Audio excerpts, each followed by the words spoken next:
Okay, so let's take a minute and talk some more about the vocabulary associated with experiments.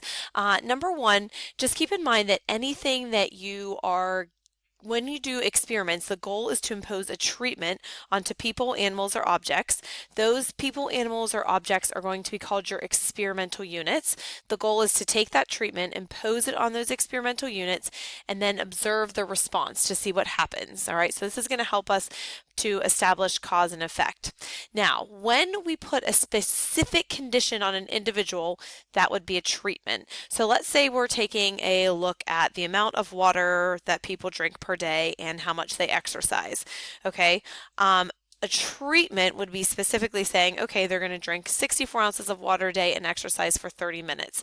If an experiment has several explanatory variables, that treatment can be a combination of specific values of these variables. So all that means is several explanatory variables means we're not just looking at giving somebody 64 ounces of water, 50 ounces of water, 45 ounces of water.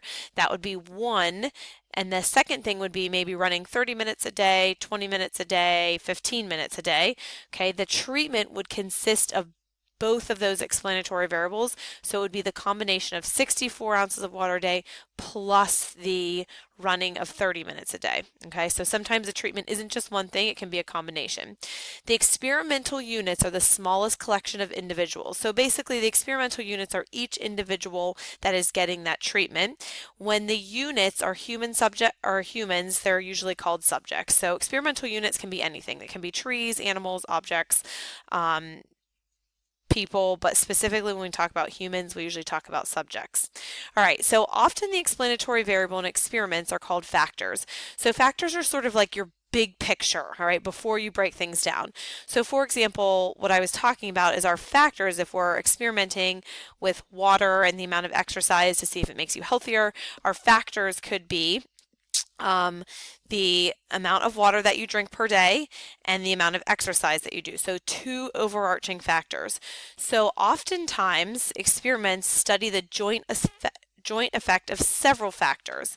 All right, so when we take several factors and put them together, the treatment is formed by combining a specific value of each of the factors. So when we take those factors, let's say drinking water and running, each of those factors has a level. So the level could be 64 ounces of water, 50 ounces of water, 45 ounces of water. Then the other level could be 30 minutes of exercise, 15 minutes of exercise, 10 minutes of exercise, okay? So the factors are the big guys, the levels are what your levels within each factor. Now, if there's only one explanatory variable, often the factors and levels can be the same, okay? There doesn't have to be a level within the factors. You have to take a look at your experiment to make that decision. All right, so if there's only one explanatory variable, we just went over this, the factors and level are the same. So for example, in the hormone question, the only explanatory variable is whether or not they took the hormone pill.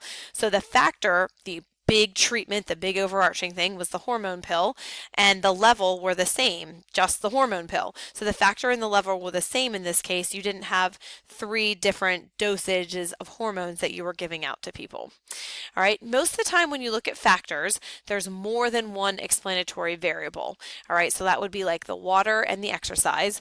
Levels are the different levels of those factors. Okay, so the levels are the 64 ounces of water, 50 ounces of water, 45 ounces of water, or the exercise 30 minutes, 25 minutes, 20 minutes. The treatments are the combination of the different levels and factors. So one treatment would be the 64 ounces of water plus 30 minutes of exercise, 64 ounces of water plus 25 minutes of exercise, 64 ounces of water plus 15 minutes of exercise. That would be the treatment, is the combination of them. All right, so let's look back at the hormone question. Let's say you were going to have women exercise for 30 minutes a day or take the hormone pills. So in this case, there's two factors, the big overarching guys, the exercise and the hormone pills.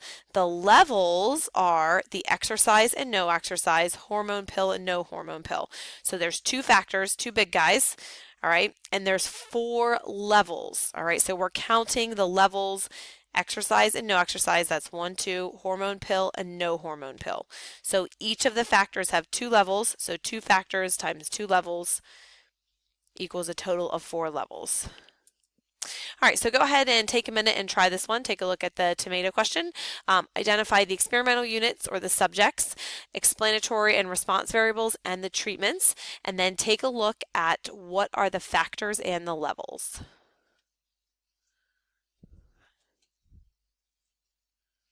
Okay, so let's see how you did. The hardest part here, I think, is identifying the factors and the levels. All right, so the experimental units are the tomato plants. They're the ones actually getting the treatments. There are two explanatory variables or two factors. All right, the two big guys are their fertilizer and the amount of water. The response variable, be specific here, is the weight of tomatoes produced. The factors, okay, we just said were the fertilizers and the water. That's basically the two big treatments that you're giving. And then the levels are going to be, okay, how many, the levels are going to be the specific amounts of fertilizer and the specific amounts of water that we're given. The levels are the fact that we have 6 combinations of fertilizer and water, okay? The levels form the treatment. So here we go. So we could say within each, okay, there were 3 levels of fertilizer and 3 levels of water. Okay, so let me correct that. There were 2 levels of fertilizer, so either fertilizer or no fertilizer, and 3 levels of water, so 0.5 gallons of water, 1 gallon, and 1.5. So if I take the 2 times 3, that gives me the fact that there are 6 levels or treatments that I'm giving to the tomato plants. All right, so go ahead and just take a minute. This is just a quick question about talking about treatments. So this is just a quick short TED Talk. Does money actually buy happiness? He describes a neat multi-factor experiment to determine if money can actually buy happiness. After he describes the treatments, pause the video and see if you can figure out how many factors the experiments involve. So remember, the factors are the big guys here. All right, so did you say 4? Here's the tricky part. Don't confuse the factors and the treatment. So remember, the treatments are sort of the same thing as the levels. What are you giving everybody? Okay, specifically. In fact, here there are only 2 factors, the amount of money and how it's spent. Okay, so those are your 2 big guys here that he was looking at, not the individual treatments that you give to everybody. All right, so once again, go ahead and try this one. Hopefully you've never had head lice, but if you have, here's just some interesting question regarding lice. So go ahead and do the same thing. What are your experimental units, explanatory response variables? What are the treatments, the factors, and the levels? Okay, so let's see how you did. All right, so here, this one was a little bit tricky because the experimental units were the 376 households, not the 812 people.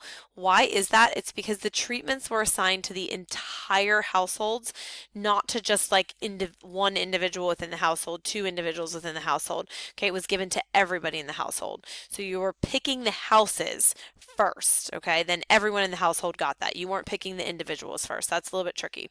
So the explanatory variable is the type of medication. The response variable was whether or not we were lice-free. Yikes. There were 2 treatments. The ivermectin and methonium, cannot say those very well. Now, this case, there's not more than 1 explanatory variable. So in this case, the factor is the same as the treatment, okay? Because the treatments or the factors were just the 2 types of medicine. There were not levels within those 2 types of medicine. They didn't, vary the dosage and size or try to give them something else. It was just the 2 types of treatments. So in this case, the factor is the same as the treatments and there's really no level. So the factors and the level are the same for this one. All right, so let's just we took a look at some of the vocabulary experiments. So now we're gonna, before we learn how to create a well-designed experiment, let's talk about how we create a bad experiment. So hopefully we avoid these. So experiments are the preferred method for examining the effect of one variable on another. We're imposing some sort of treatment of interest and we're controlling other influences so we can pin down cause and effect. All right, so for example, with like the lice question, we do the 2 different types of medication and then we don't let them like wash their hair or pick the lice out or anything like that. So we're controlling for that as part of the experiment. Good designs are essential for for effective experiments just as they are for sampling. So you want to get a good, just in sampling, you want it to get a good representation of the population. For experiments, we want to make sure they're designed well so that we can have good cause and effect for a larger population. So let's just think about this question for a second. A high school regularly offers a review course to prepare students for the SAT. This year, budget cuts will allow the school to pay to offer an online version of the course. So over the past 10 years, the average SAT score of the students from the classroom course was 1620. The online group gets an average of 1780. That's about 10% higher than the long time average for those who took the classroom review. So we want to say, is the online course more effective? You might look at this and be like, wow, yeah, it's definitely more effective. 10% more, that's a huge increase, like a huge increase. So, but you want to think about, is this experiment designed correctly, or how can we design an experiment to see if in fact it does produce higher scores? Okay, and in this case, this is not an experiment because students were just choosing to take the online course or not. All right, so let's just say that we want to create an experiment for this. For this experiment, a group of students were exposed to a treatment, the online course, and the outcome, increase in math scores, was observed. So here's the exam. Students take the online course and they get their SAT scores. All right, well, this doesn't really look like that's good of an experiment. We don't have anything to compare it to. So what are some possible problems or confounding variables? So remember, confounding variables are going to say we don't know what actually caused the increase in SAT scores. Was it actually the online course, or was it something else that we're not sure of? Now, students that take online courses may have less time for classes at school because they're taking higher level courses such as AP courses.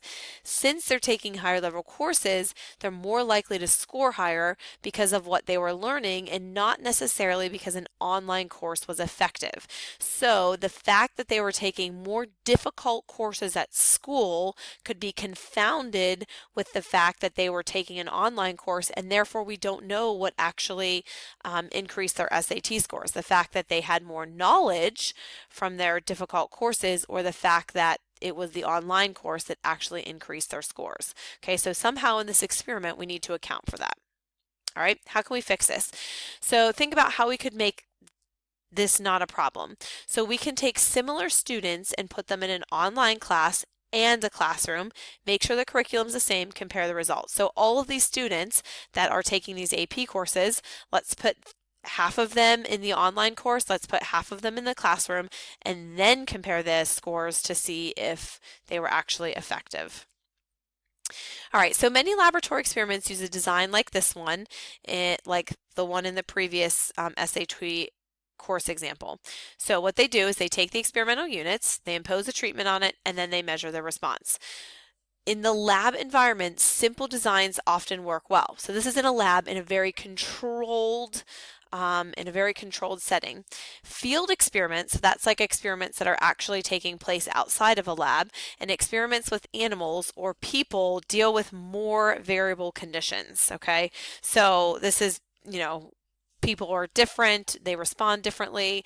Outside the lab, so if you're outside the lab, which is where most experiments take place, badly designed experiments can yield worthless results because of confounding. So that, just remember, confounding says, okay, well, what causes the results? Was it actually the treatment or something else? Was it the online course or the fact that they had all of their knowledge from the AP courses that they had taken? Good experiments need comparisons to help avoid confounding. So you don't just want to have one treatment, you want to have that treatment, and then you need to have some sort of control group to compare it to. If I don't have anything to compare it to, then how can I say the treatment actually works? All right, now the next slides that we're going to get into is we're going to talk about how to experiment well. In order to experiment well, we want to have some sort of comparison. So a comparative experiment just means that some units receive one treatment and similar units receive another treatment. So at the end, we can compare. We've had the same type of people in two different kind of treatments. Let's compare the results at the end. Now, comparison alone isn't enough. If the treatments are given to groups that differ, bias will result. So remember, bias means it's an overestimate or underestimate, or it's consistently leaning in one direction. The solution to bias is random assignment.